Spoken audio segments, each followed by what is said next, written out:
Excuse me. And কথাটা বলে sofa থেকে উঠে কিছুটা দূরে গিয়ে কল রিসিভ করলো। রাকিব আয়নকে বলল, আয়ান, তুই কোথায় রে? আমি একটু দূরে আছি। কি হয়েছে? রনি, ওরা ঝামেলা করছে। মার ধরে বসে আছোস কেন? রনির পিছনে তোর আম্মুর হাত আছে, তোকে নিয়ে যাওয়ার জন্য এমন কাজ শুরু করছে। আচ্ছা, পরে কথা বলছি। আয়ন কল কেটে দিল। আয়নকে নদীর কাজিনরা নিয়ে যেতে লাগলো। আয়ন ওদের সাথে যেতে লাগলো। আবার কলে আসলে আয়ন বলল, আপনারা যান, আমি আসছি। আয়ন কল রিসিভ করতেই যে পিছনে ঘুরতে দেখে আয়নের সৎ বাবা সবার সাথে কুশল বিনিময় করছে। আয়ন ওর আব্বুর দিকে তাকিয়ে থাকলে ওর আব্বু আয়নের সৎ বাবার সাথে কুশল বিনিময় করলো। আয়নকে ডাক দিল। আয়ান, এদিকে আয়। আয়ন এগিয়ে গেল। নদীর আব্বু বলে ওঠে। ভাইয়া, এটা নদীর হাজব্যান্ড। আয়নের দিকে তাকিয়ে লোকটা দাঁড়িয়ে গেল। আয়নকে দেখে বলল, আমি বুঝতে পারছি কি বলতে চাচ্ছেন। আমি মনে করছি আপনি এখন কিছু জিজ্ঞেস করবেন না। জাস্ট এইটাই শুনে রাখেন, আমি বিয়ে করছি। আমার বাবা মায়ের পছন্দ মানে আমার পছন্দ। আর ওনাকে এইসব ঝামেলা করতে না করেন। আমি যদি ওনার বিরুদ্ধে যাই তাহলে কিন্তু বিষয়টা খুব খারাপ হয়ে যাবে। আয়নের সৎ বাবা কিছু বলতে যাবে, সাথে সাথে আয়নের আব্বু রেগে থাপ্পড় মেরে বলে, বেয়াদব ছেলে, ওনার সাথে এইভাবে কথা বলার অধিকার কে দিয়েছে? ভদ্রভাবে কথা বলতে পারো না নাকি? উনি তোমার বড় চাচুর শ্বশুর আর তুমি তার সঙ্গে তেজ নিয়ে কথা বলো? আয়ন ওর আব্বুর কথা শুনে অবাক হয়ে গেল। আয়নকে আর কিছু বলবে আয়নের সৎ বাবা বলল, ভাইজান, ওকে বকা দিয়েন না। আমি ওকে আগেই অধিকার দিয়েছি। আমার উপরে রাগ অভিমান যা ইচ্ছা দেখাতে পারে। এতে যদি ওর মন ভালো হয়, এতে আমার আনন্দ। সৎ বাবার কথা শুনে সবাই অবাক হয়ে তাকালো। নদীর আব্বু বলে, ভাইয়া, ওনাকে কিভাবে তুমি চেনো আর এইসব কি বলছো? সেই অনেক কথা। আয়ান যদি চাই তাহলে সব বলতাম। আয়ান তো আমাদের পছন্দ করে না, তাই কিছু বলতে চাচ্ছি না। দেখেন, আমার আপনার উপরে কোনো রাগ নাই। ওনাকে থামতে বলেন প্লিজ। আর আমি যদি এখন এখান থেকে যাই তাহলে কারোর জন্য ভালো হবে না। কি? মাথা গরম করো না। তুমি নিজেই কথা বলে নিয়েও ও খুব তাড়াতাড়ি চলে আসবে। মিটিং থেকে বের হয়েছে। উনি এখানে আসবে? হ্যাঁ, এটাই আমার বাবার বাড়ি আর ওর শ্বশুর বাড়ি। ভাবি এসে গেছে। সবই পিছনে তাকাতেই আয়নের আব্বু মুখ থমকে গেল। আয়নদের কাছে আসতে রাহিলা বেগম নিজেও অবাক হয়ে গেল। আসসালামু আলাইকুম চাচি শাশুড়ি। ওয়ালাইকুম আসসালাম। কাকে চাই? কি যা তা আবার বললাম? চাচা শ্বশুরকে জিজ্ঞেস করেন। আমি এই বাড়ির জামাই আর আপনি আমার চাচি শাশুড়ি। কথাটা বলে আয়ন মিটিমিটি হাসতে লাগলো।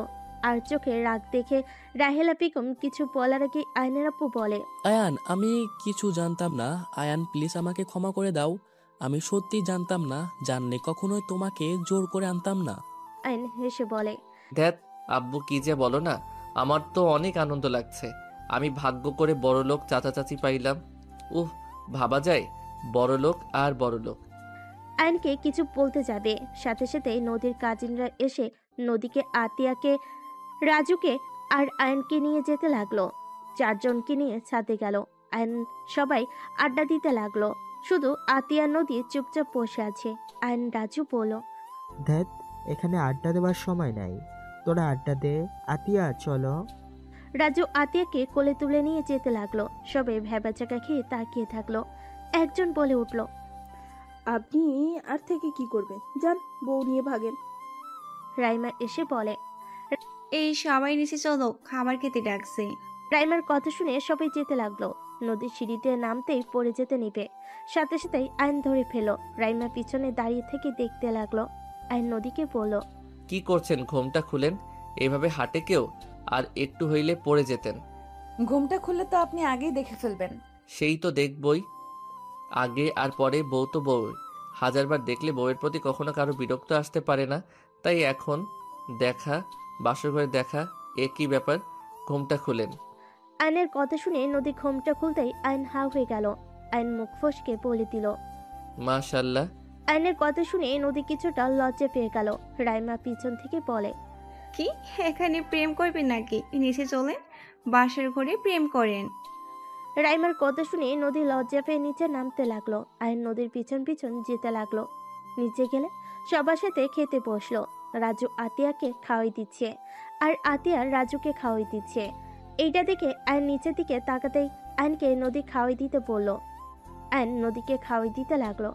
রাইমা আর চোখে তাকিয়ে থাকলো। সবার খাওয়া দাওয়া শেষ হলে সবাই বাসর ঘরে গিয়ে বসলো। সবাই গল্প করতে লাগলো। আয়ন নদীর পাশে বসে থেকে গ্রুপে কথা বলতে লাগলো। আয়নের কল আসলে আয়ন কল কেটে দিল। তাহলে আমরা যাই, ছেলে মেয়ে এখানে থাক, সকালে দুজনকেই পাঠিয়ে দিবেন। তা কি করে হয়, আপনাদের যেতে দিচ্ছি না, আপনারা থাকবেন।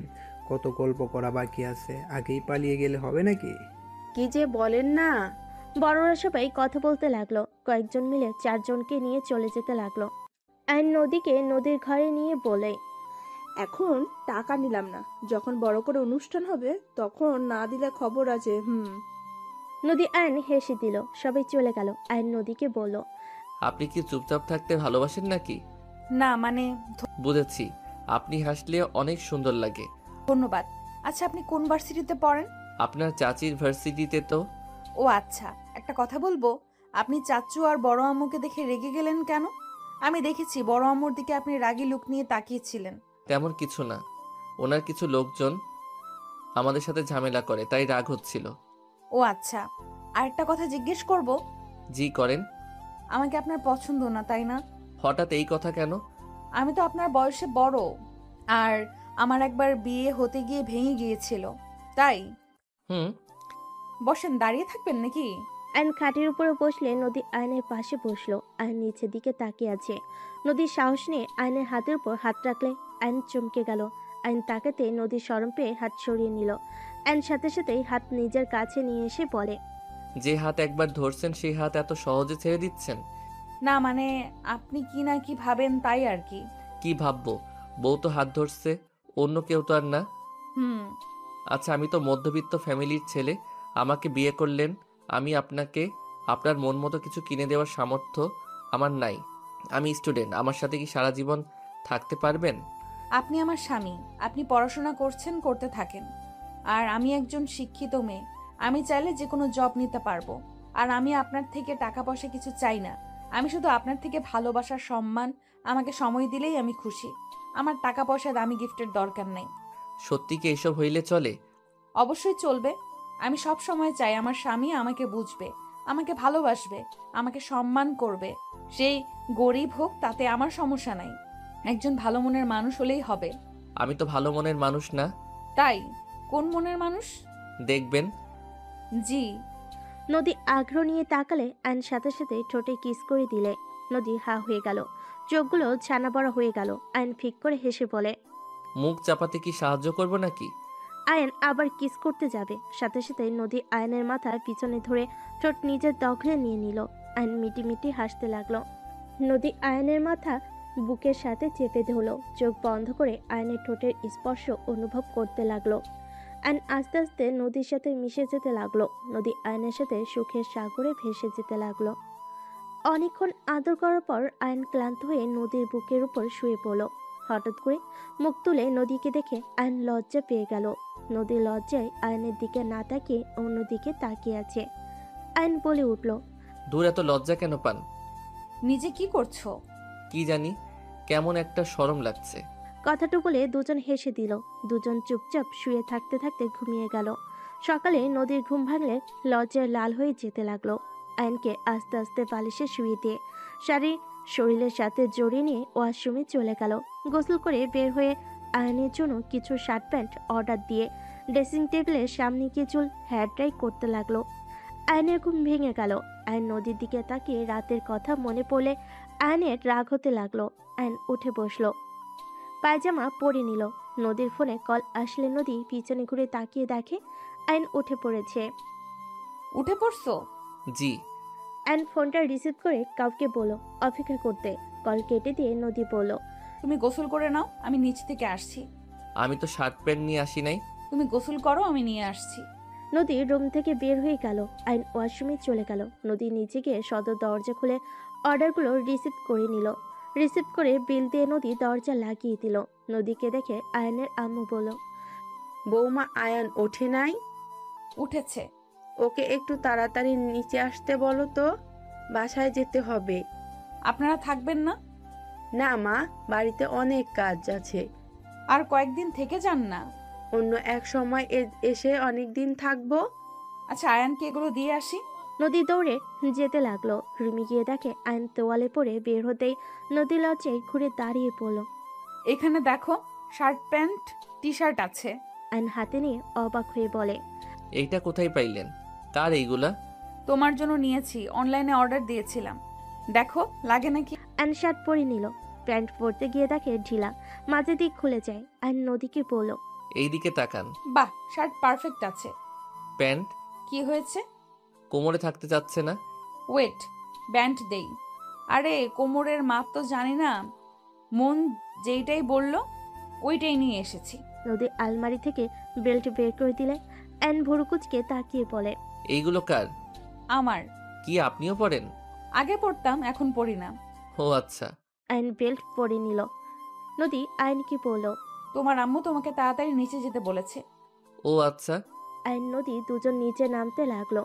নদী আয়নকে দেখে সবাই বলতে লাগলো। মাশাআল্লাহ, দুজনকে অনেক সুন্দর লাগছে। রাহিলা বেগমের কথা শুনে রাইমা ওদের দুজনের দিকে তাকালো। আয়ন রাইমার দিকে চোখ গেলে রাইমা চোখ নামিয়ে নিল। আয়ন ওর আম্মুকে বলল, আম্মু বাসায় যাবে কখন? যাব। কি ব্যাপার আয়ান, তোমার কি এখনো ভালো লাগছে না? জি ভালো লাগছে, বাট আঙ্কেল বাসায় কাজ আছে তো, এই জন্য তাড়াতাড়ি যেতে চাচ্ছি। কেউ কিছু বলার আগে রাকিবের কল আসলে কল রিসিভ করতে রাকিব বলে ওঠে, কিরে, ভার্সিটিতে আসছিস না কেন? আরে ভাই আমি বাড়ি নাই, আমার যেতে তাও 1 ঘন্টার মতো সময় লাগবে। এত সময় কেন? শালা তুই কই রে? আকাশে। ডানা কেটে দিলে নিচে পড়বি। স্পর্শ করতে পারলে আয়। ধুর, তাড়াতাড়ি আয়। ওকে। আয়ন কল কেটে দিলে রাহেনা বেগম বলে, তোমাদের ক্লাব তো ঠিক করে দেওয়া হচ্ছে, এত তাড়া কেন? অনেক কাজ আছে, আপনাকে ধ্বংস করার প্ল্যান করা লাগবে তো। আয়নের কথা শুনে সবাই অবাক হয়ে গেল। রাহেলা বেগম হাসতে লাগলো। আয়নের আপু রেগে বলে, আয়ান, এসব কি ধরনের কথা বলছো? আয়ান, তুই কিন্তু খুব বেদব শুরু করেছিস। ওর আব্বুকে বলল, আব্বু এত রেগে যাও না তো, তুমি জানো উনি অনেক মহান। আমি যেই কাজে হাত দেই উনি সেইটাই ভেঙে চুরমার করে দেন। আর ওনার ভাগনা যে আছে, যাকে আমার পিছনে লাগিয়ে দিয়েছে আমাকে ধ্বংস করার জন্য। আয়ন কথাগুলো হেসে বলল। আয়নের আপু অবাক হয়ে বলে, কি আপনি আয়ানদের ক্লাব ভেঙে দিয়েছেন? আপনি সেই? আমরা ভুল ভেবেছিলাম, আর আমি জানতাম না ওইটা আয়ানদের। আমাকে ভুল ইনফরমেশন দেওয়া হয়েছিল। ওরা বলা হয়েছিল ওখানে অপকর্ম করা হয়, আর ওদের ফুড খেয়ে মানুষজন অসুস্থ হয়ে গেছে, তাই এসব করা হয়েছিল। আয়নের আম্মু রেগে কিছু বলতে যাবে, আয়ন দৌড় দিয়ে ওর আম্মুর পিছন থেকে জড়িয়ে ধরে পড়ল, আম্মু কন্ট্রোল, আমার লক্ষ্মী আম্মু, আমার ভালো আম্মু, রাগ করেন আমার সোনা আম্মু। আয়ন ওর আম্মুর গালে চুমা দিতে লাগলো। আয়নের আম্মু অনেকটা ঠান্ডা হলো। রাহেলা বেগমের বুকটা যেন ফেটে যাচ্ছে, নিজের সন্তানকে অন্য কাউকে এভাবে ভালোবাসতে দেখে। আয়নের আম্মু বলে, দেখেন বেয়াই, আমার সন্তানকে আমি নিজে হাতে বড় করছি। আমার সন্তান কখনোই কারো ক্ষতির কারণ হবে এমন কিছু কখনোই করবে না। কোনো কিছু খোঁজ খবর না নিয়ে সব ভেঙে দিলেন, এটা আপনি মোটেও ঠিক করেন নাই। আগে খোঁজ খবর নিবেন, তারপর ভেঙে দিতে আসবেন। আপনি যদি আমার ছেলের পেছনে লাগে, আমি আর কিছু বলবে, সাথে সাথে আয়ন ওর আম্মুকে বলল, আম্মু একটু হেসে কথা বলো না, দূর ওনার সাথে কি নিয়ে যে কথা বলো না। আন্টি সরি, আমার আম্মু আমার আদরে 2 ভাই বোনের বিরুদ্ধে কেউ গেলে তাকে ছেড়ে কথা বলে না, দুঃখিত। বিয়াইন, রেগে যাবেন না। দয়া করে আমার ভাবিকে যেমন ভাবছেন উনি এতটাও খারাপ না। উনি মনের দিক থেকে অনেক ভালো, উপরে শুধু রাগী মনে হয়। যাই হোক, এইসব বাদ দেন, সবাই আসেন, খাবার খেয়ে নেন। ক্ষুধা নাই, কিছু মনে করবেন না। আতিয়া রেডি হয়ে নে। আয়নর আম্মুর রাগ ভাঙানোর জন্য কোলে তুলে নিয়ে বলতে লাগলো, ওরে ওরে, আমার মেয়েটা কত রাগ করছে। আয়নের কাণ্ড দেখে সবাই হা করে তাকিয়ে আছে। আয়নের আম্মু ফিক করে হেসে বলে, ফাজিল, নামা বলছি, মার খাবি কিন্তু। আমি ফাজিল না তো তোমার আব্বু হয়?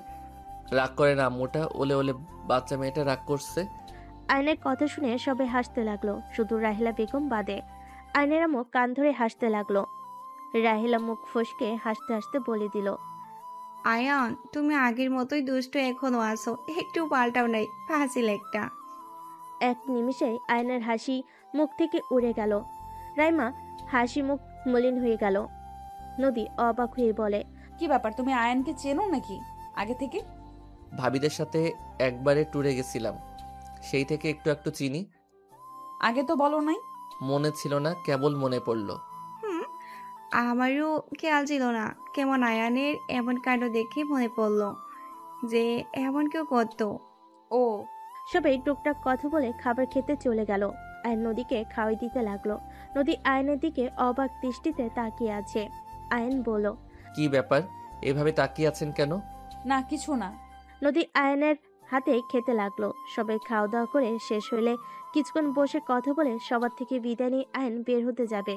আবার পিছনে ঘুরে নদীর কাছে আসলে সবাই মিটি মিটি হাসে। নদীর এক কাজিন বলে, ফাজিল, চুপ করো, কিছু হয়েছে কি? আপনার ফোনটা দেন। নদী ফোন দিলে আয়ন নাম্বার দিয়ে বলল, এইটা আমার নাম্বার। ওকে বাই, সবাই ভালো থাকবেন, আল্লাহ হাফেজ, আসসালামু আলাইকুম। আয়ন কথা বলে চলে যেতে নিল।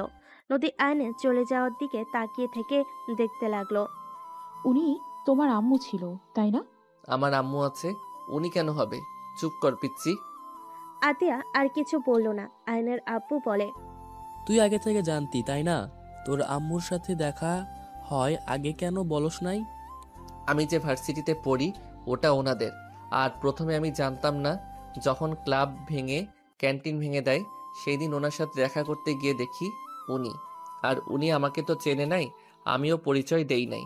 আমার ব্যাপারে খোঁজ খবর নিতে গিয়ে জানে, সেই থেকে আমার পিছনে লাগছে তার কাছে নিয়ে যাওয়ার জন্য।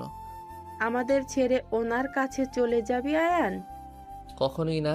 আমার রক্তে মধ্যবিত্ত ফ্যামিলির রক্ত, বড়লোক বাবার মেয়ের কাছে যাও কোনো ইচ্ছা আমার নাই। আয়নের আব্বু বলে, চলে যেতে পারিস তোর আম্মুর কাছে। তোর নতুন আব্বুটা অনেক ভালো, তোমাকে দেখালাম অনেক ভালোবাসে। লোকটা অনেক ভালো। লোকটার কথা ভাবি, ওনার ভাগ্য কত খারাপ যে ওনার মতো বউ পাইছে, বদমেজাজি একটা মহিলা। আয়নের কথা শুনে বলে, এভাবে বলিস না, তোর আম্মু আসলে অনেক ভালো। তুই তোর আম্মুর মতো হয়েছোস, নিজেদের রাগ কন্ট্রোল করতে পারোস। রাহেলার রাগটা বেশি, বাট ও মনের দিক দিয়ে ভালো। তাহলে তোমাকে ডিভোর্স দিল কেন? আয়নের কথা শুনে সবাই চুপ হয়ে গেল। ওর আম্মুর থাকতেও দেখে নাই ওর আম্মু ওর মাথা নষ্ট করত, উল্টাপাল্টা বুঝার সংসারের অশান্তি শুরু করে দিত। আর ডিভোর্স হয়েছে, ভালো হয়েছে। আমি নিজে অতিষ্ঠ হয়ে পড়েছিলাম।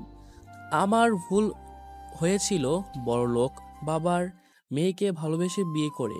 সব বুঝলাম, মাঝখানে আমাকে কেন টেনে নিয়ে এসেছে আমার উপরে আজাব চাপিয়ে দাও।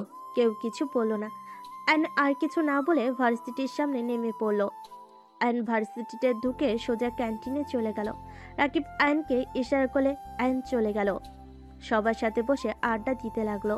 হঠাৎ করে বাহিরে চিল্লাপাল্লার শব্দ শুনে সবাই দৌড়ে বাহিরে গেল। আয়ন সবার ভিড় ঠেলে ভিতরে ঢুকতেই অবাক হয়ে গেল। আয়ন দৌড়ে গিয়ে রনিকে লাথি দিয়ে রূপাকে তুলে আয়ন নিজের শার্ট খুলে পরিয়ে দিল। রনি রেগে উঠে এসে আয়নকে লাথি দিতেই আয়ন রনির পায়ে শট মেরে দিল। রনি রেগে বলে উঠল, দেখ আয়ান, আমাদের মাঝে আসিস না, এখান থেকে চলে যা। তুই এতগুলো স্টুডেন্ট সামনে আমার বোনের শরীরে হাত দিবি আর আমি তাকিয়ে তাকিয়ে দেখব? হ্যাঁ, বোনকে বোন রে, কাকে বোন বলস? তুই জানোস তোদের ক্যান্টিন ভাঙ্গার কারণ রূপা ছিল। তাতে তোর কি সমস্যা? তুই এখন থেকে যা, না হলে তোকে হসপিটালে ভর্তি করে দিব। আয়ান, ওর সাথে ঝামেলা করিস না তো। ওই রূপা আপু আমাদের কম ক্ষতি করে নাই, ওর জন্য কেন তুই ঝামেলা করছিস? বললাম না উনি আমার বোন, আমার বোনের সম্মানে কেউ হাত দিবে? আমি তাকে ছেড়ে দিব ভাবলি কিভাবে? আয়নের কথা শুনে রূপা অবাক হয়ে তাকিয়ে আছে। রনি আবার হাত দিতে যাবে। আয়ন রনির হাত ধরে মোচড় দিয়ে ধরল। রনির বন্ধুরা মারতে আসলে আয়নের বন্ধুরাও ওদের সাথে মারামারি করতে লাগলো। রনির বন্ধুদের মেরে ফেলে দিল। কিছু স্টুডেন্ট শিক্ষকদের ডেকে নিয়ে আসলে শিক্ষকরা আয়ন আর বন্ধুদের প্রধান শিক্ষকের কাছে নিয়ে গেল। রনিদের হসপিটালে পাঠিয়ে দিল। প্রধান শিক্ষক রেগে আয়নকে মারতে গেলে আয়ন বলে, স্যার ওদের ছেড়ে দেন, আমি মারামারি করছি, ওরা কিছু করে নাই, প্লিজ ওদের গায়ে হাত তুলবেন না। আয়ান, মিথ্যা কেন বলিস? স্যার আমাদেরও মারেন, আমরা মারামারি করছি। আয়ান রাকিবের কথা শুনে প্রধান শিক্ষক রেগে বলে, আসলে দোস্ত বন্ধুদের না, তুই সব নষ্টের মূল। তোর সাহস কি করে হলো ম্যামের ভাতিজিকে মারার? আমার ইচ্ছে হয়েছে, মেরেছি। প্রধান শিক্ষক বেত দিয়ে আয়নকে মারতে লাগলো। ওর বন্ধুরা বাধা দিতে চাইলে শিক্ষক ওদের কোনো কথা শুনলো না। আয়ন ওদের ধাক্কা দিয়ে বের করে দিয়ে দরজা লাগিয়ে দিয়ে বলল, মারেন, এখন কেউ ডিস্টার্ব করবে না। শিক্ষক রেগে আয়নের গালে থাপ্পড় মেরে বলে। নিজেকে হিরো ভাবস নাকি? আয়ন ঠোঁটের রক্ত মুছতে মুছতে বলে, মোটেও না স্যার, আপনাদের দেখলে হাসি পায়। আপনাদের মারে আমার কিছু যায় আসে না। আপনারা হইলেন টাকার গোলাম, কখনোই দেখেন না কোনটা সঠিক কোনটা অন্যায়। আপনাদের তাদের ভুল কখনোই চোখে পড়ে না। যাদের টাকা পয়সা আছে, আমাদের মতো মধ্যবিত্তরা অন্যায় না করলেও দোষী। আয়নের কথা শুনে প্রধান শিক্ষক আয়নকে বলে, জাস্ট শাট আপ, বের হয়ে যাও এখান থেকে। আয়ন হেসে বের হয়ে গেল। রাকিব আর বন্ধুরা এসে আয়নকে জড়িয়ে ধরে আয়ন বলল, আহ, ব্যথা দিচ্ছি কেন, ছাড়। এই টাকলার একটা ব্যবস্থা করতে হবে। টাকলা কখনোই রনির ভুল চোখে পড়ে না। বাদ দে সব টাকার খেলা। তোর শরীর, সারা শরীরে বেতের দাগ ফুটে উঠেছে। আন্টি যদি এইসব দেখে তোকে তো ভার্সিটিতে আসতে দিবে না। কি যে করব বুঝতে পারছি না। রাকিব কিছু বলবে তার আগে পিছন থেকে রূপা এসে আয়নকে জড়িয়ে ধরে কান্না করতে লাগলো। রাকিব রেগে রূপাকে বলল, ন্যাকামে, আমার ফ্রেন্ডকে মার খাওয়া এখন এসেছে ন্যাকামি করতে। এতক্ষণ কই ছিলেন ন্যাকা কোথাকার? রাকিব রূপাকে সরিয়ে দিয়ে আয়নকে নিয়ে যেতে লাগলো। রূপা কান্না করতে করতে বলে, আয়ান, আমাকে ক্ষমা করে দিও, আমি ইচ্ছে করে তোমার ক্ষতি করতে চাইনি। আয়ন কিছু বলতে গেলে রাকিব বলার সুযোগ না দিয়ে বাইকে বসিয়ে বাইক স্টার্ট দিয়ে দিল। রাকিব আয়নকে বলল, তোর মা যেমন তোর সৎ বোনও তেমন নাটকবাজ। ফালতু কথা বলিস না। আঙ্কেল অনেক ভালো, তার মেয়ে কখনোই খারাপ হতে পারে না। হয়তো ওই রনি চাপে ফেলে এইসব করেছে। চুপ থাক, সব এক। আয়নের ফোন বেজে উঠলে আয়ন কলটা রিসিভ করে বলল, আসসালামু আলাইকুম, কে? ওয়ালাইকুম সালাম, তোমার বউ। ও সরি, কেমন আছেন? আলহামদুলিল্লাহ, তুমি? আলহামদুলিল্লাহ। কি করেন? শুয়ে আছি, তুমি কি করো? ও রাস্তায় আছি ফ্রেন্ডের সাথে। আচ্ছা, বাসায় গেলে একবারও কল দিয়ে জানালেও না। সরি, আসলে খেয়াল ছিল না। এখন বউকে ভুলে যাচ্ছ? আরে না, কি যে বলেন না। কি রে হালা, এত ন্যাকামি করে কার সাথে কথা বলিস? গার্লফ্রেন্ডের সাথে। আয়নের কথা শুনে সাথে সাথে রাকিব বাইক থামিয়ে বলে, কি, তুই প্রেম করিস? কবে থেকে? কোন মাসে? কোন সাল থেকে? কয়েকদিন ধরে চলছে? হুম। জন্মের আগে থেকে এখন গাড়ি চালা, এত অবাক হওয়ার কিছুই নাই। আসলে গার্লফ্রেন্ড নাকি অন্য কিছু? হুম। গার্লফ্রেন্ড। আপনি একটু আমার বন্ধুর সাথে কথা বলেন তো। আয়নের কথা শুনে নদী হাসতে লাগলো। রাকিবের কাছে দিলে রাকিব বলল, আসসালামু আলাইকুম। ওয়ালাইকুম সালাম, কেমন আছেন? ভালো, আপনি ভালো আছেন? জি। এই ভাই, এটা তো সত্যি মেয়ে। আমি তোকে কি মিথ্যা বলছি নাকি? আচ্ছা, আপনি কি সত্যি ওর গার্লফ্রেন্ড? হ্যাঁ। আমার বিশ্বাস হচ্ছে না। আয়ান তো প্রেম করতে কত বলছি, যত মেয়ের সাথে প্রেম করতে বলছি সবাইকে তো বোন বানিয়েছে। আমার না বিশ্বাস হচ্ছে না। নদী হাসতে লাগলো। নদী বলে, আরে সত্য, আমি আপনার বন্ধুর গার্লফ্রেন্ড, আপনাদের ভাবি হই। সত্যি হইলে ভালো, তা ভাবি দেখা করতে কবে আসবেন? আপনার বন্ধু যেদিন চাইবে সেদিন যাব। ওর কথা রাখেন, ওই হালা কখনোই বলবে না। আপনি আগামীকাল চলে আসেন, আমরা একটু আমাদের ভাবিকে দেখব। ওকে, আপনাদের ভার্সিটিতে আসব, বাট আপনার বন্ধুকে বলবেন না, সারপ্রাইজ দিব। ওকে, আচ্ছা, কথা বলেন ওর সাথে। আয়নের কাছে দিলে আয়ন নদীর সাথে কথা বলতে লাগলো। আয়ন বাসার সামনে নামিয়ে দিলে আয়ন নদীকে বলল, আচ্ছা, রুমে ঢুকে কথা বলি। আম্মু দেখলে বকা খাম্মু। কেন? ভার্সিটিতে ঝামেলা করছি। এত ঝামেলা কি নিয়ে লাগে? পরে বলি। আয়ন লুকিয়ে বাসার ভেতর ঢুকলো। আয়নের আম্মু মেশিনে কাজ করছে। আয়নের দিকে চোখ দিলে আয়ন বলল, কি রে, তোর শরীরের শার্ট কই আর লাল দাগ কেন রে? আসলে আম্মু অ্যালার্জি উঠেছে, তাই শার্ট খুলে ফেলছি। তাড়াতাড়ি মেডিসিন খেয়ে নে যা। আচ্ছা। আয়ন দৌড়ে রুমের ভিতরে ঢুকে দীর্ঘ নিঃশ্বাস ফেলে বলল, বেঁচে গেছি। মিথ্যা কেন বললে? দেখি ভিডিও কলে আসো তো। ও আরে তেমন কিছু না, আর সত্যি বললে আমাকে ভার্সিটিতে যেতে দিত না, তাই মাঝে মাঝে মিথ্যা বলতে হয়। আচ্ছা, থাকেন, আমি গোসল করে পরে আপনাকে কল দেই। কে? আয়ন কল কেটে দিয়ে ওয়াশরুমে চলে গেল। গোসল করে টি শার্ট প্যান্ট পরে নিল। খাটে শুয়ে নদীকে কল দিল। নদী কল কেটে ভিডিও কল দিল। আয়ন রিসিভ করতে নদীকে দেখে আয়ন বলল, মাশাল্লাহ, আপনি এত মিষ্টি কেন? আমাকে খালি পাম দাও কেন বলো তো? আরে না, সত্যি বলছি, আমি কাউকে পাম দেই না। ভাইয়া তোর খাবার। রেখে যা। এই ওয়েট, তুই আজ কলেজে যাস নাই? শরীরটা বেশি ভালো না, তাই যাই নাই। খাবার খাইছস? তুই খা। আতিয়া চলে গেল। আয়ন সামনে ফোন রেখে বলল, আসো খাওয়াই দেই। ওকে, হা করছি। আয়ন নদীর সাথে দুষ্টামি করতে করতে খাবার খেতে লাগলো।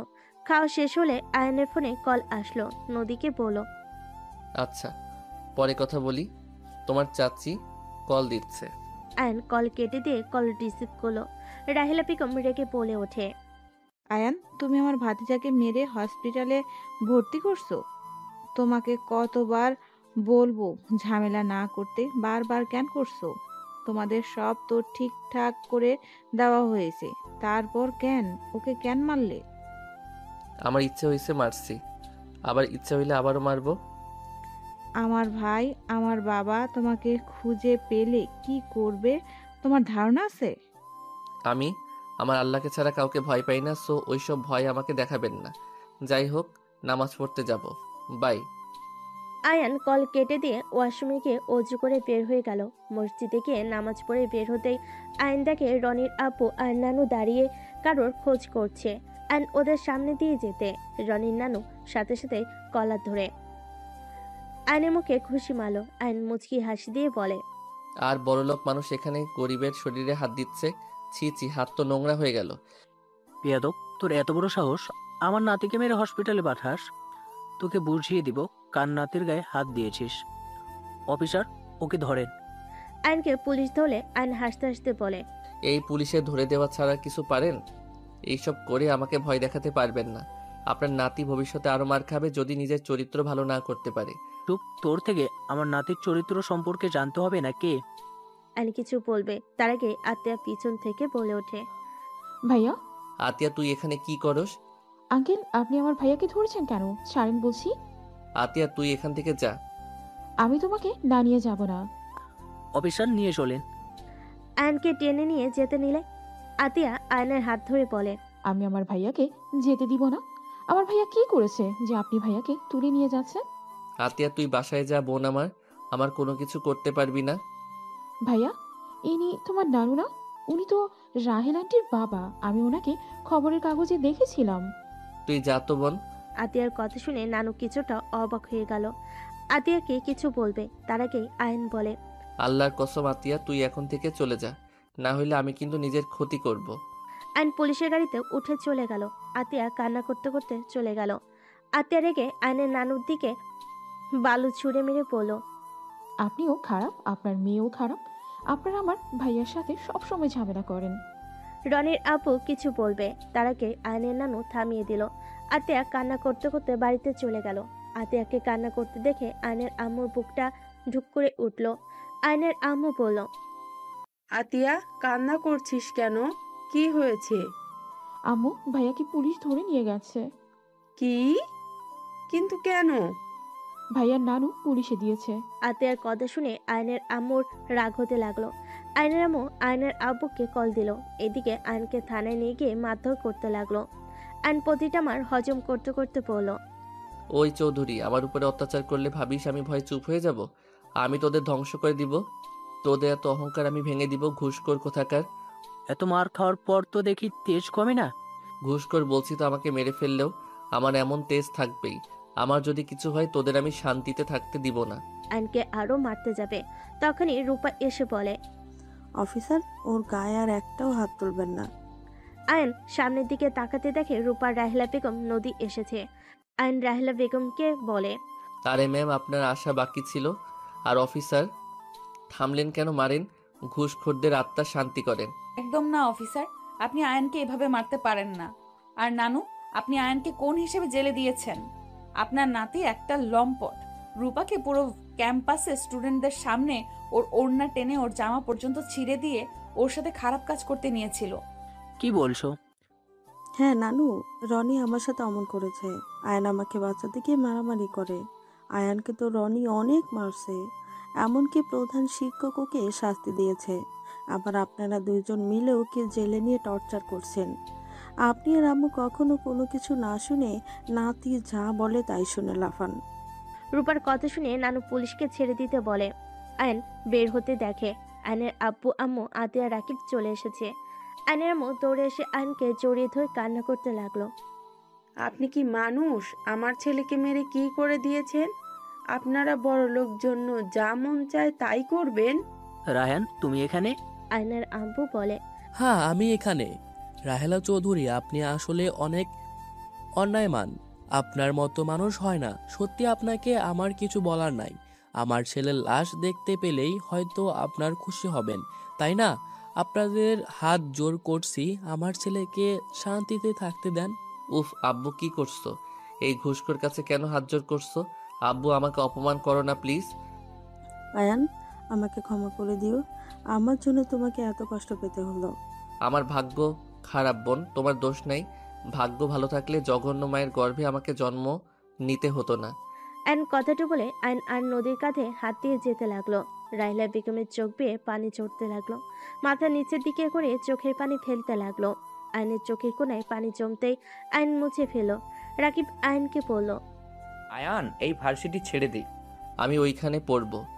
লজ্জা শরম কম নাকি বেহায়া কোথাকার? আমি আন্টিকে বলবো তোকে ওই ভার্সিটিতে পড়তে যেন না দেয়। রাকিব আয়নকে বাইকে তুলে নিজের সামনে বসলো। নদী আয়নের পিছনে বসলো।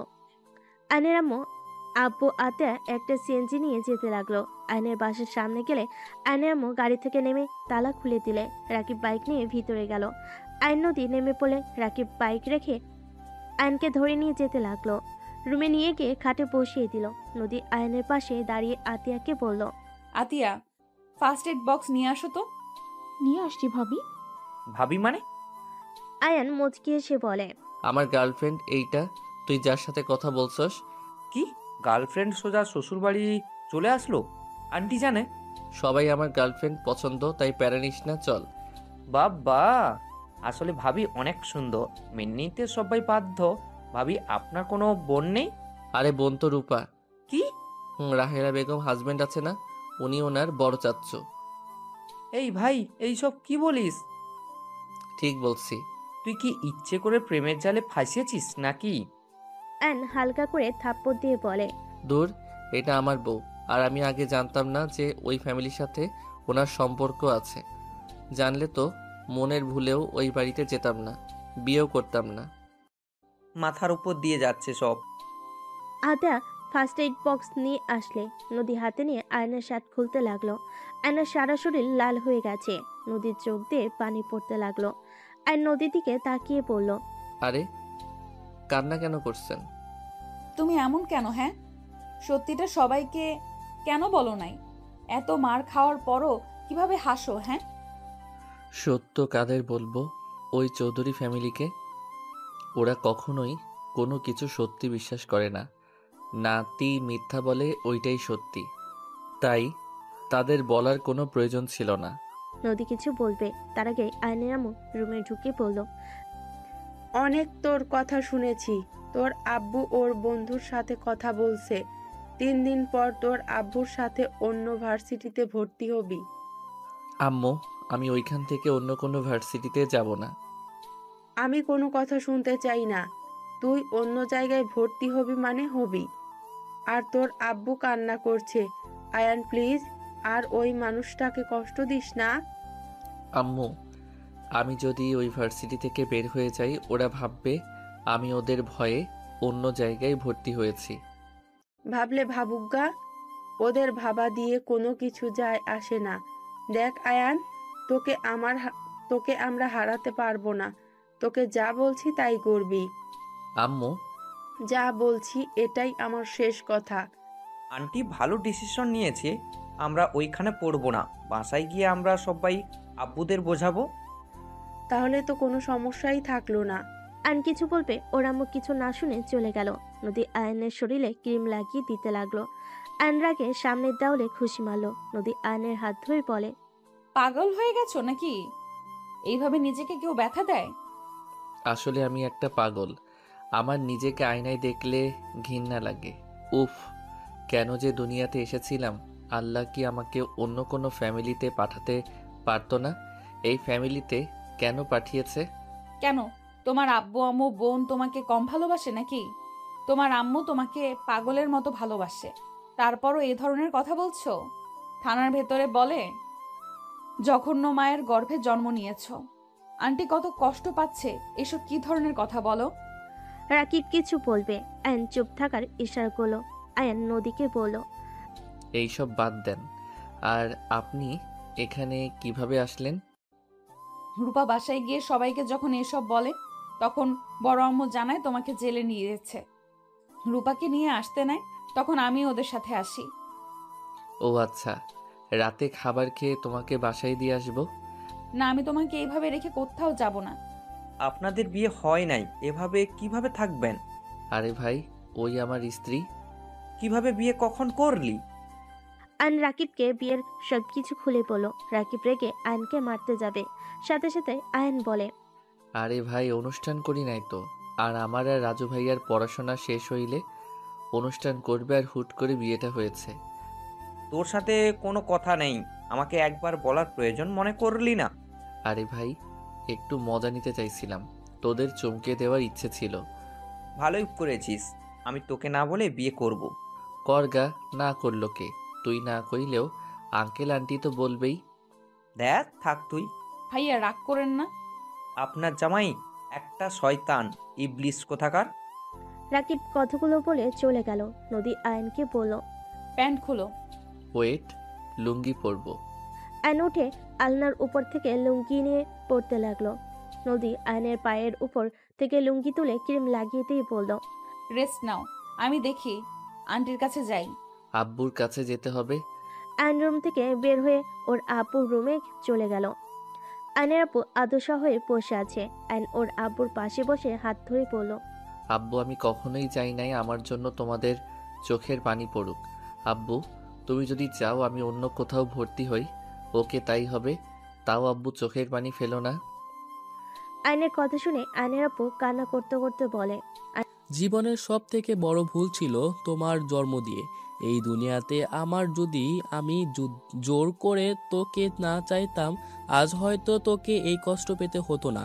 আমার চোখের পানি দেখে এই কথা বলছিস, আর তোর মনের ভিতর যে কি ঝড়টা উঠছে সেটা সেটা বাট হয়ে কিভাবে সহ্য করতে পারি।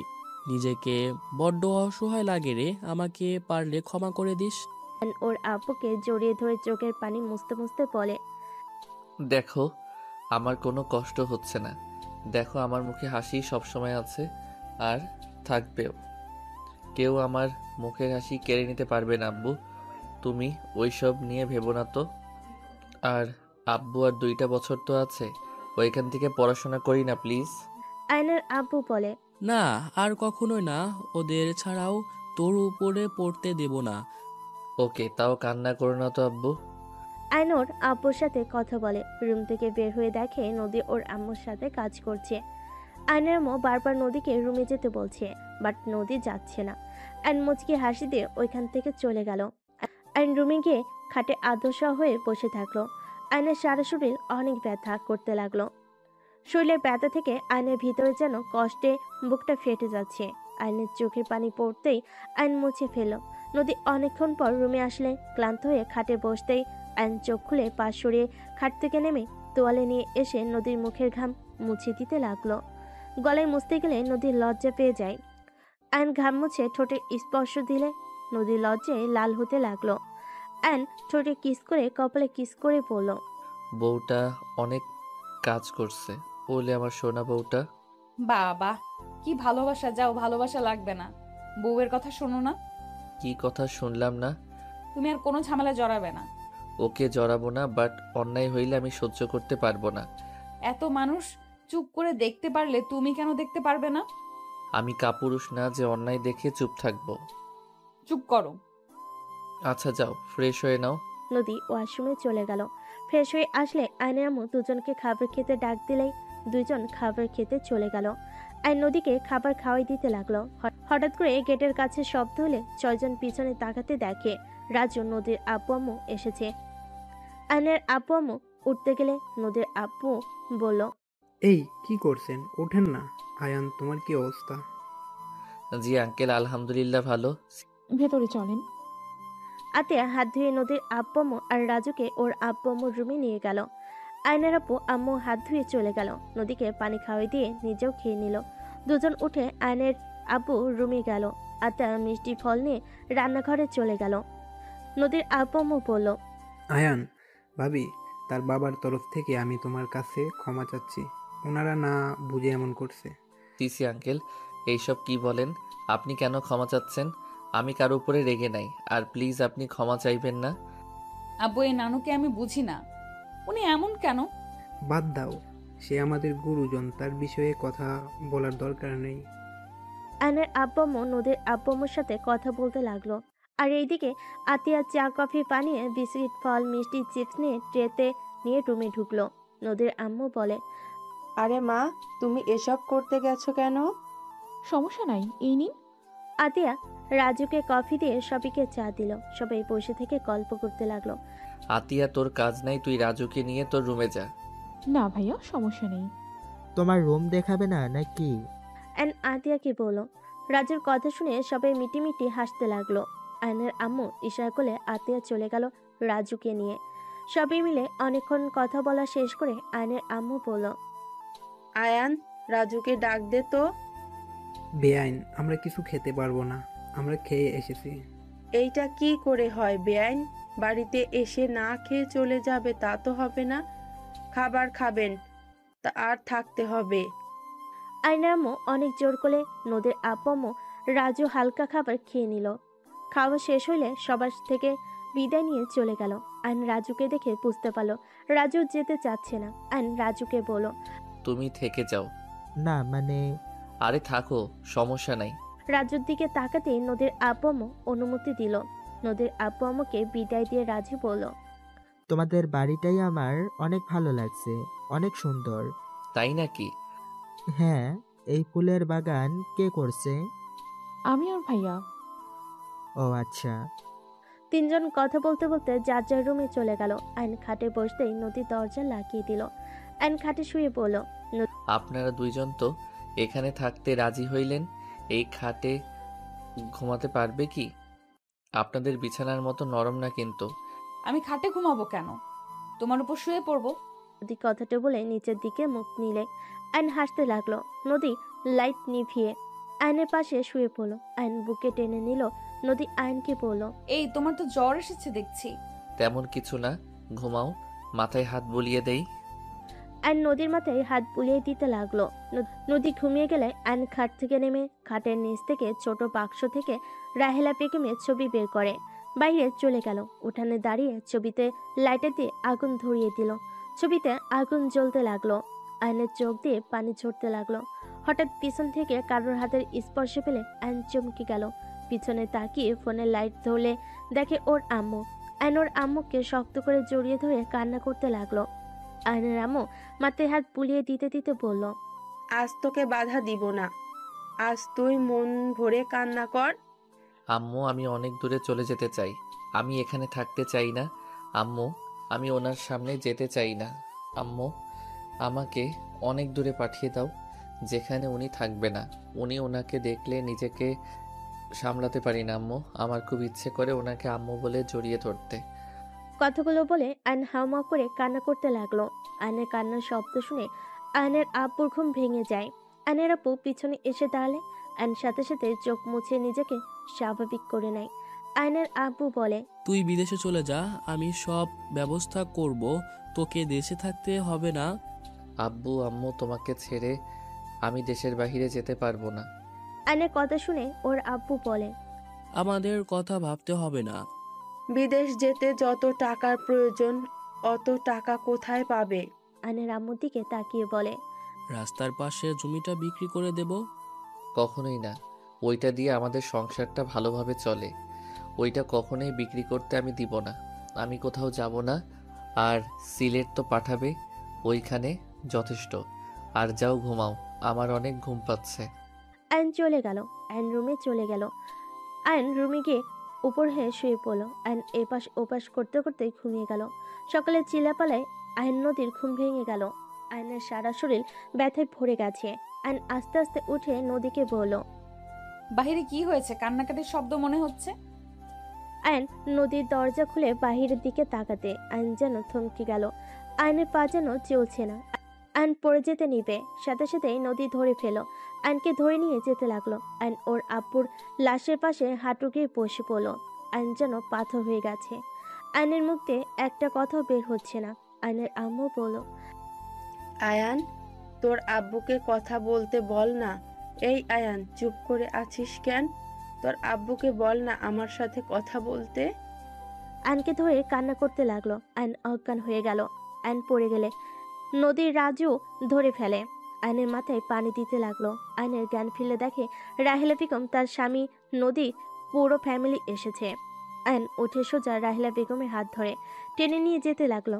রাহেলা বেগম বলতে লাগলো, আয়ান, আমার হাত ছাড়ো। বের হয়ে যান। ধাক্কা দিয়ে বাড়ি থেকে বের করে দিল। রাহেলা বেগম আয়নের পিছন পিছন আসতে লাগলো। আয়ন রেগে পিছন দিকে তাকিয়ে বলে, আরে ম্যাম, আপনার সমস্যাটা কি? আরে ম্যাম, আমার আর কেউ থাকলো না, উনি চলে গেছে ম্যাম। এবার তো খুশি হন ম্যাম, এমন নাটক আর করেন না। আপনার পায়ে ধরি ম্যাম, আপনি এখান থেকে চলে যান। আমি জানি আপনি কি সংবাদ আশা করেছিলেন। ম্যাম দুঃখিত, আমার লাশ আপনি এত তাড়াতাড়ি দেখতে পারবেন না। উনি তো চলে গেল, আমার ঘাড়ে অনেক দায়িত্ব। আমার দায়িত্ব পালন শেষ না করে আমি মরবো না ম্যাম, এইটা নিয়ে খুশি থাকেন। চুপ আয়ান, চুপ, একদম চুপ। আপনার ওই নোংরা মুখে আমার নাম নিবেন না।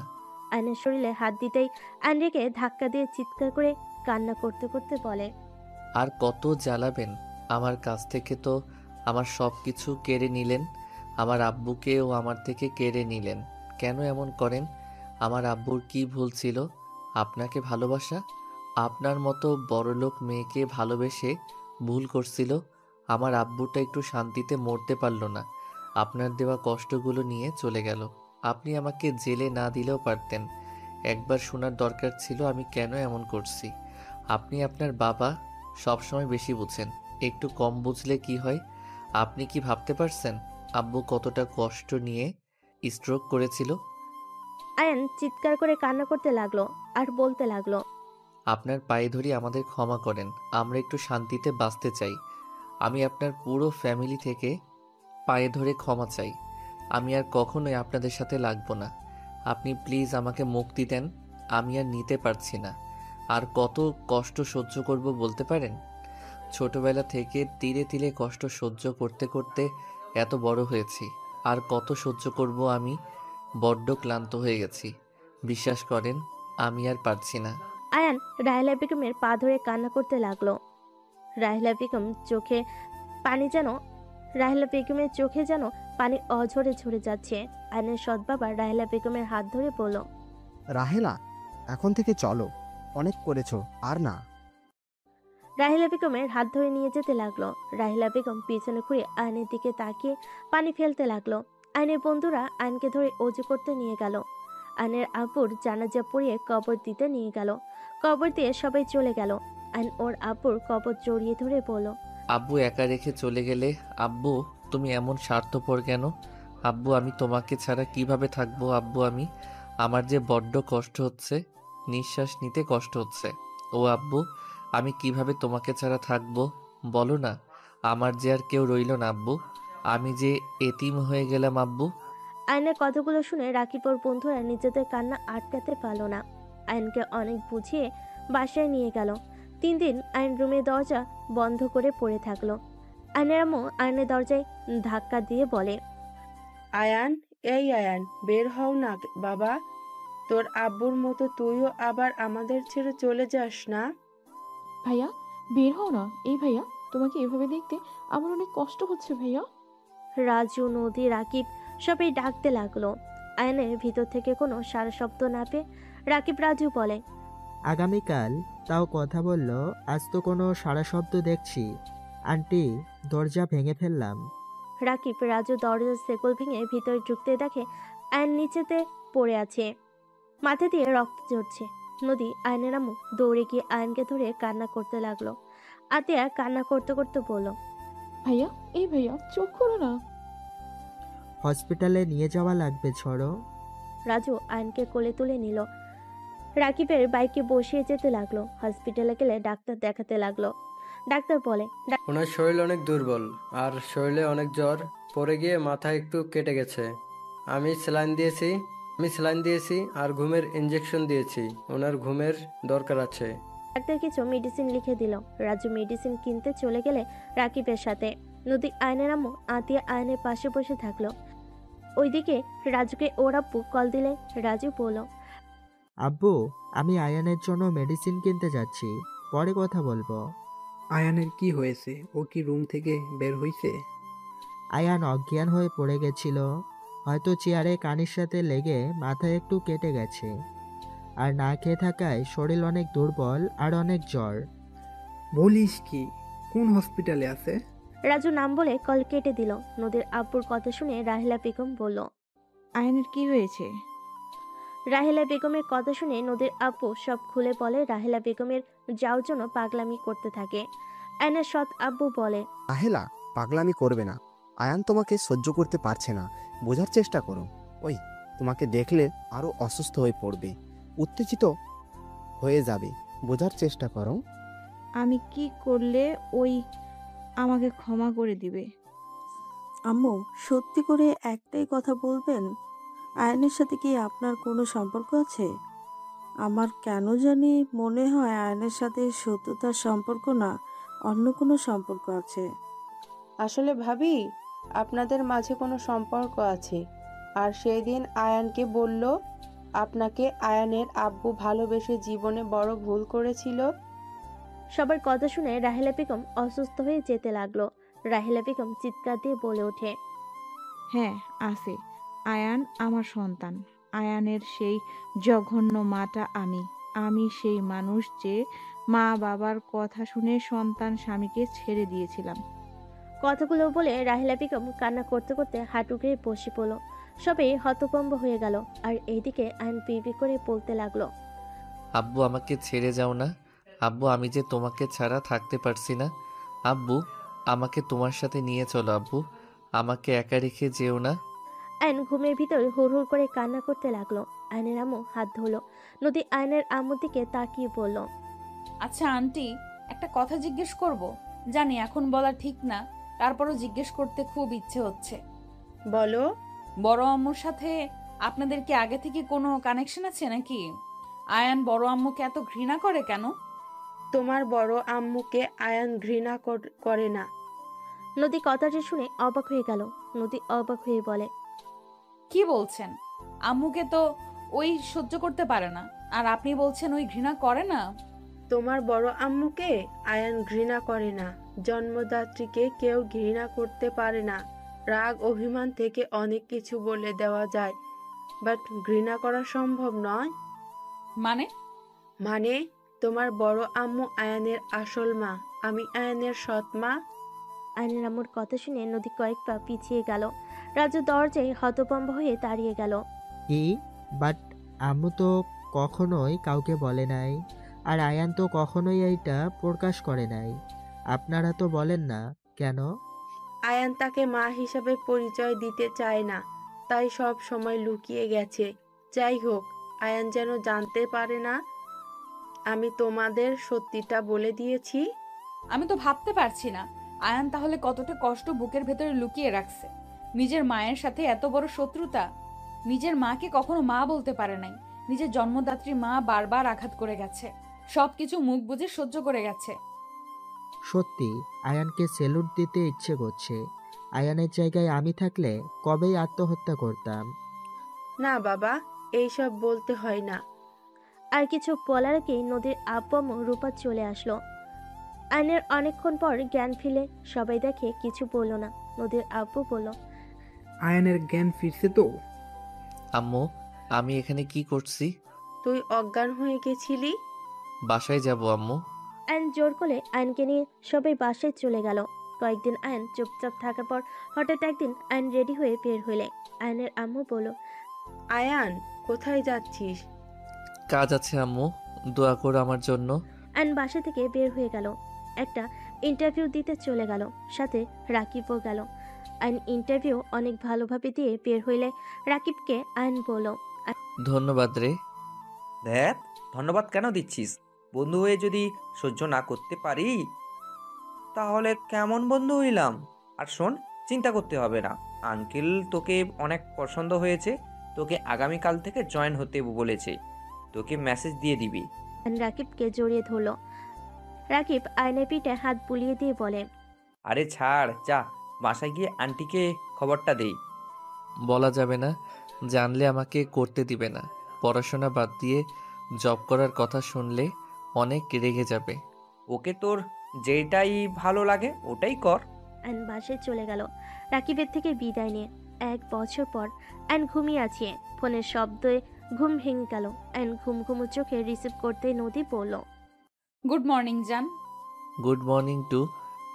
জান, একটা গুড নিউজ আছে। মুখ তুলো না। তাই নাকি? কি গুড নিউজ? আয়ন নদীর দিকে তাকাতেই দেখে নদীর প্রেগনেন্সি কিট দেখালে আয়নের চোখ কপালে উঠে গেল। আয়ন খুশিতে যেন কথা বলার ভাষা হারিয়ে ফেলেছে। আয়ন খুশিতে কান্না করে দিল। নদী আয়নকে বলল, আরে আরে কান্না করো কেন? আই লাভ ইউ আল্লাহকে প্রথমে, তারপর তোমাকে I love you so much. কত স্বার্থপর, বাবুর কথা শুনে আজ প্রথম আই লাভ ইউ বললো। কত খারাপ। নদীর কথা শুনে হেসে ফেলল। নদী বাসায় চলে আসো না, তোমাকে জড়িয়ে ধরতে ইচ্ছে করছে অনেক। কারো জড়িয়ে ধরার ইচ্ছে করলে বাসায় আসুক, আমি যেতে পারবো না।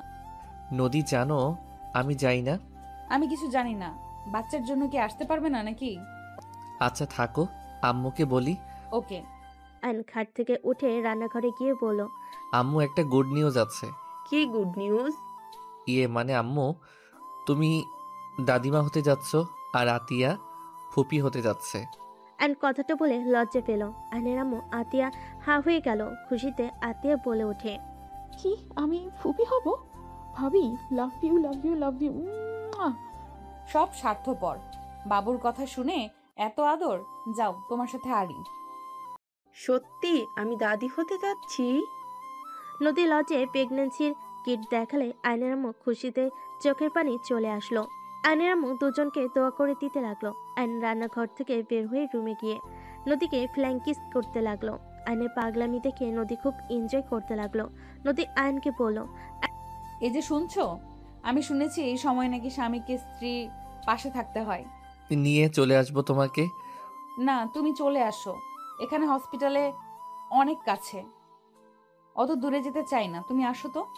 ওইখানে গেলে আমার মাথা গরম হয়ে যাবে। তুমি আম্মুর দিকে তাকাবে না তাহলে তো হয়। প্লিজ আসো না, বাবুর জন্য হইলেও আসো না। এখানে আম্মু আতিয়াকে একা রেখে যাওয়া যাবে না। ওদের নিয়ে আসো চলে। আর আতিয়া তো আমার ভাইয়ের বউ। ওর পরীক্ষা চলছে, এখন কিভাবে যাবে? ও, তাহলে তুমি আসবে না? ফোনে তো কথা বলছি। আচ্ছা আজকে বের হয়েও তোমাকে নিয়ে ঘুরতে যাব। লেকের পাড়ে। ওকে, এখন উঠো, ফ্রেশ হয়ে নাও। আচ্ছা, তুমি সকালে নাস্তা করছো? হ্যাঁ, চা খাইছি। ওকে। আয়ন ফ্লাইং কিস দিয়ে কল কেটে দিল। আয়ন খাট থেকে নেমে ওয়াশরুমে গিয়ে ফ্রেশ হয়ে নিল। রুম থেকে বের হলে আতিয়া বলে, ভাইয়া, তুমি ওই বাসায় যাও। ভাবি কত করে বলেছে, রাজি হও না কেন? তোর সাথে SMS করা শুরু করছে নাকি? মানে হ্যাঁ। যা আয়ান, একজনের ওপরে রাগ করে সবাইকে কষ্ট কেন দেস?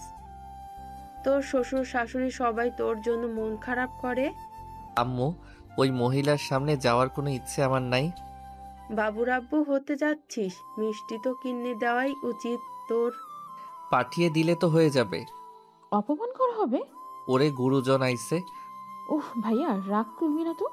তোর আবার রাগ আছে? দেখি কই রাগ আছে। আয়ন কথাটা বলে কপালে টোকা দিতেই আতিয়া রেগে কান্না করতে করতে বলে, কুত্তা বিড়াল, সকাল সকাল ব্যথা দিলি। একবার বাবু দুনিয়াতে আসুক, আমি আর বাবু তোকে কামড় দিয়ে মাংস খেয়ে ফেলবো। হায় হায় আম্মু, পরীক্ষা শেষ হইলে এটাকে বিদায় করো।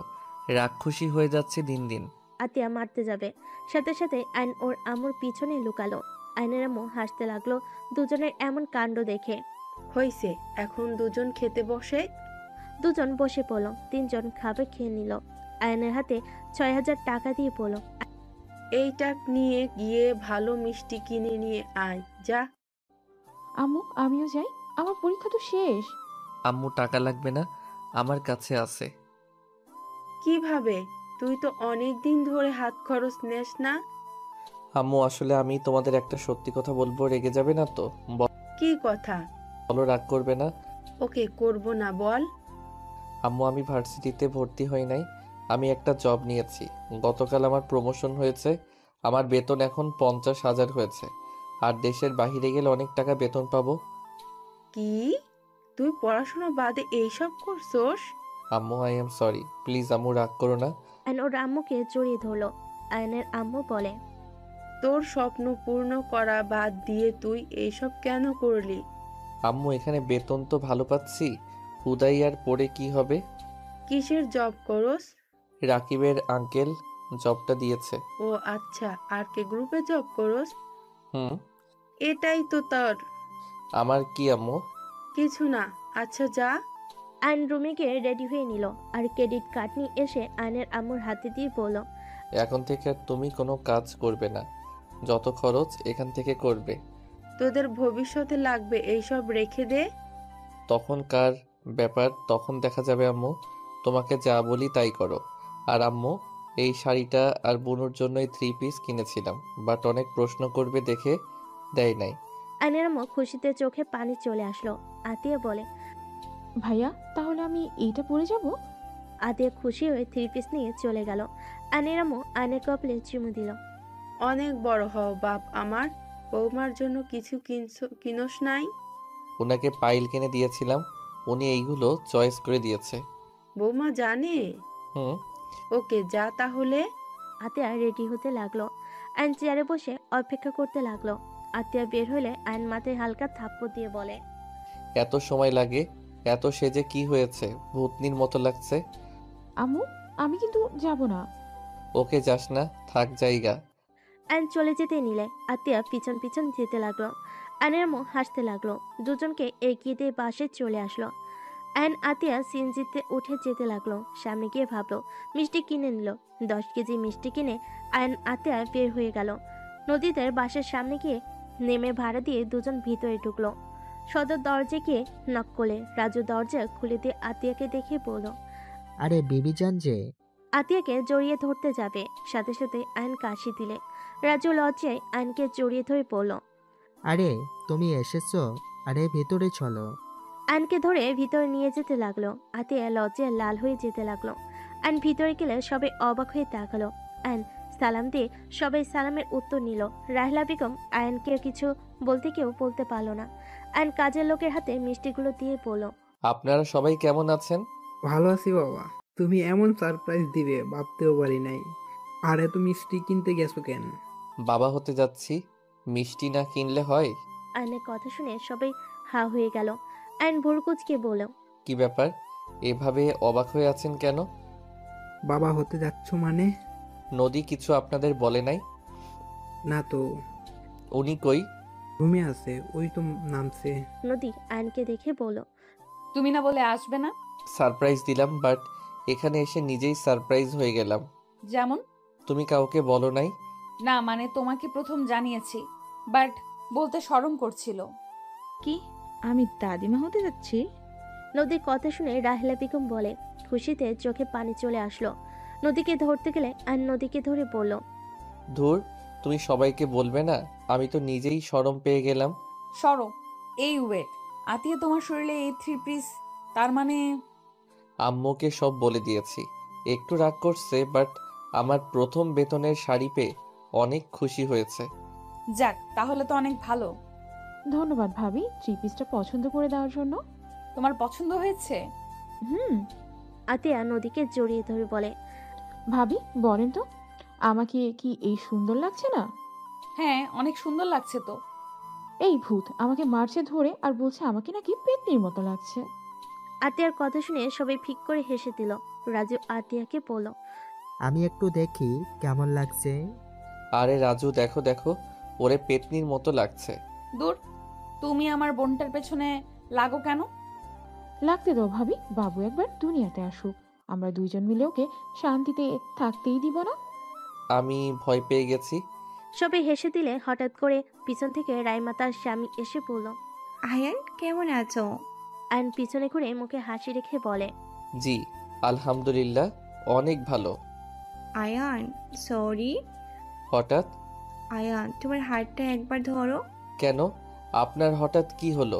আর সবার সামনে কি যা তা বলছেন? আমি আমার স্বামীকে সবকিছু বলে দিয়েছি। মানে কি? আপনি কি বোঝাতে চান?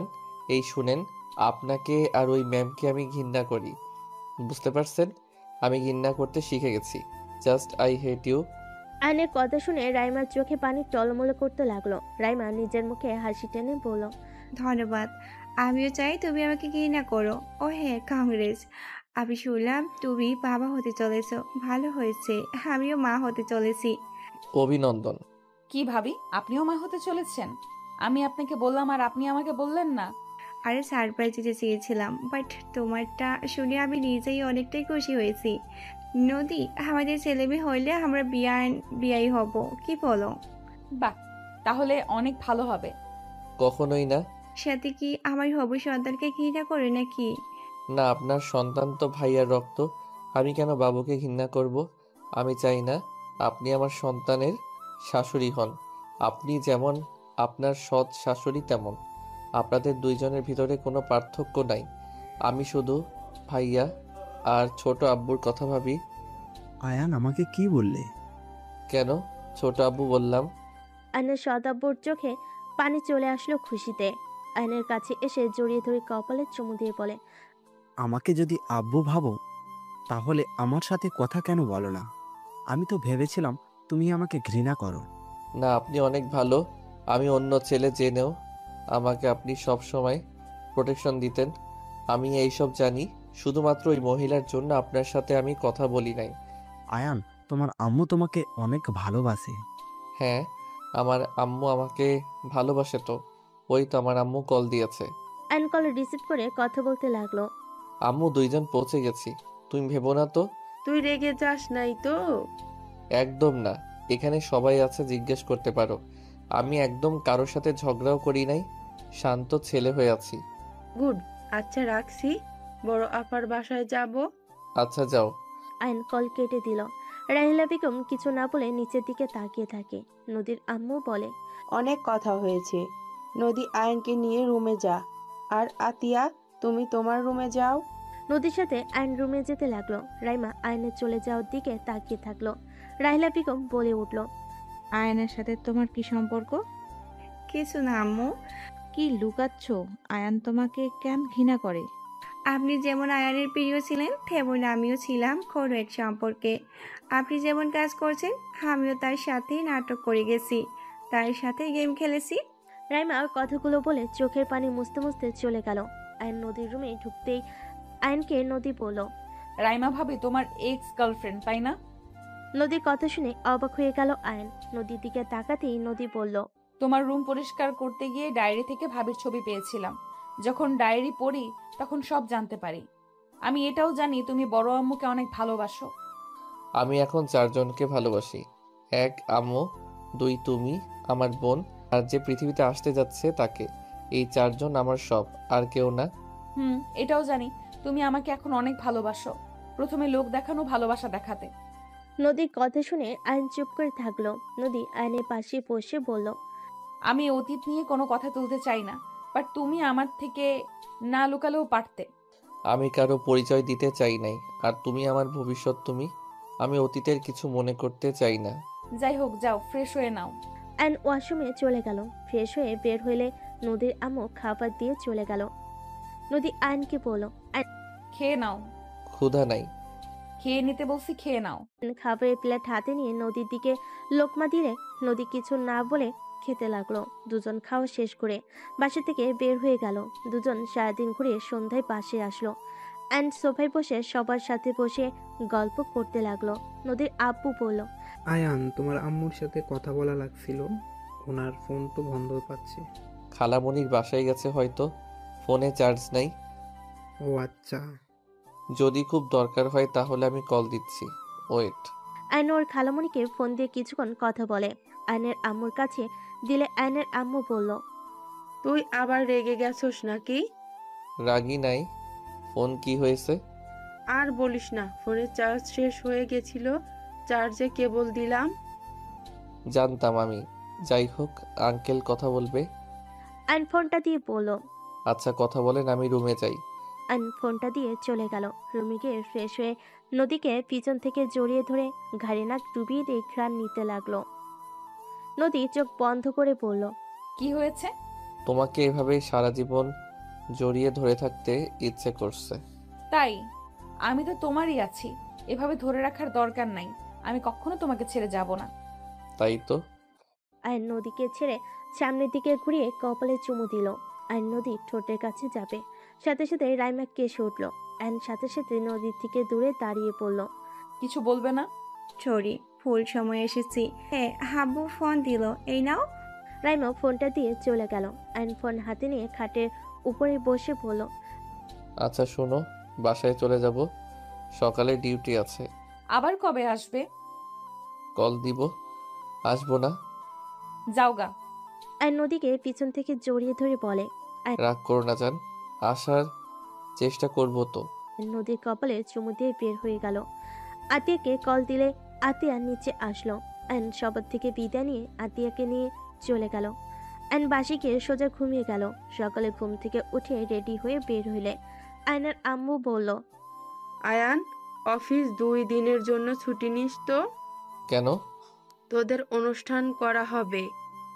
ও হ্যাঁ, 3 দিন পর হোটেলে যেতে হবে, হোটেলে অনুষ্ঠান হবে। ও আচ্ছা।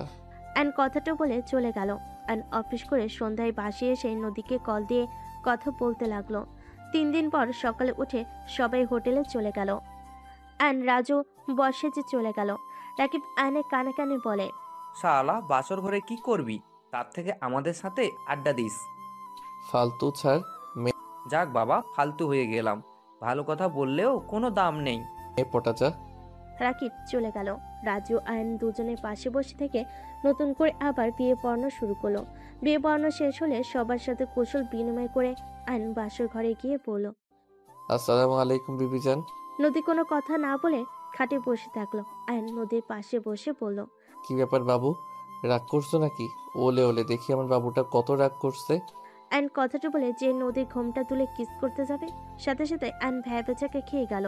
সবাই খিলখিল করে হেসে বের হইল পদ্মার আড়াল থেকে।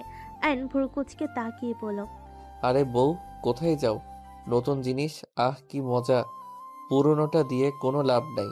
আয়ন নদীর কাজিনের হাত ধরতেই মেয়ে বলে, না না ভাইয়া ছাড়েন আমাকে, এইসব আপুদের প্ল্যানশিট আমাকে জোর করে এখানে বসিয়ে দিয়েছে। আরে দিয়েছে দিয়েছে, আসো বাসরটা করে নেই। ওই ফাজিল, ওর হাত ছাড়ো। নদীর কণ্ঠ শুনে সাথে সাথে হাত ছেড়ে দিল। নদীর দিকে তাকিয়ে বলল, সরি, মজা করছি তো। আর একবার এমন মজা করতে দেখলে খবর আছে তোমার। আর করব না। আয়নের কথা বলার ধরন দেখে সবাই হাসতে লাগলো। সবাই ওদের একা রেখে চলে গেল। আয়ন দরজা লাগিয়ে দিয়ে নদীর কাছে গিয়ে পিছন থেকে জড়িয়ে ধরলো। কি আর করব, বাসর তো আগেই করছি, চলো দুইজন মিলে চাঁদ দেখি। আয়ান, আজকে তোমার থেকে একটা জিনিস চাইবো, দিবে? কি চাও বলো। আমাকে প্রমিস করো তুমি আমাকে দিবে যা চাইবো। ওকে, প্রমিস করলাম, বলো। আয়ান, বড় আম্মুকে তুমি ক্ষমা করে দাও। বড় আম্মু তোমাকে অনেক ভালোবাসে। তুমি জানো না আম্মু তোমাকে কতটা ভালোবাসে। আমি জানি সেটা। আর তোমার আব্বুর মৃত্যুতে বড় আম্মুকে দোষী বানানো বোকামি। আল্লাহ তার মৃত্যু হয়তো ওইভাবেই রেখেছিল, তাই হয়েছে। আর তোমার কি মনে হয় আম্মু তোমার আব্বুকে ভালোবাসে নাই? তোমার আব্বুকে আজও সেই অনেক ভালোবাসে। আমাকে বড় আব্বু সব বলেছে। বড় আব্বু আম্মুকে বিয়ে করেছিল কারণ রূপার বড় ভাইয়ার একজন মা দরকার ছিল, তাই তিনি তার সন্তানদের জন্য বিয়ে করেছে। আর বড় আম্মু নানুর জন্য বিয়ে করেছে। নানু আত্মহত্যার ব্ল্যাকমেল করেছিল। আয়ন সবকিছু শুনে কিছু না বলে খাটে ঘুমিয়ে গেল। নদী ডাকলে শুনলো না। নদী রেখে এক পাশে শুয়ে পড়ল। 9 মাস পর সবাই হসপিটালের সামনে দাঁড়িয়ে আছে। আয়ন পায়চারি করছে। বাচ্চার কান্নার শব্দ শুনে সবার মুখে হাসি ফুটে উঠল। নার্স বাচ্চা কোলে বের হইলে আয়ন তাতে করে কেবিনের ভিতর ঢুকে নদীর পাশে গিয়ে দাঁড়িয়ে পড়ল। জান ঠিক আছো? কথা বলতে চাই না। এখনো রেগে থাকবে? বললাম না কথা বলতে চাই না। আয়ন সবাই কেবিনে ঢুকলো। সবাই এক এক করে বাচ্চাকে কোলে নিল। আয়নের আম্মু আয়নের কোলে বাবু দিয়ে বলল, আয়ান সব রাগ ভুলে বাবুর নিজের দাদিমার কোলে দে। উনি তোর ভয়ে কোলে নিতে গেলেও নিতে পারলো না। আয়ন রাহেলা বেগমের দিকে তাকাতে দেখে অসহায়ভাবে তাকিয়ে আছে। আয়ন বলে ওঠে, নিজের নাতিকে কোলে নিবে, সেখানে আবার আমার অনুমতি নিতে হবে কেন? তার নাতি সেই কোলে নিবে, এখানে আমি না করার কে? আয়নের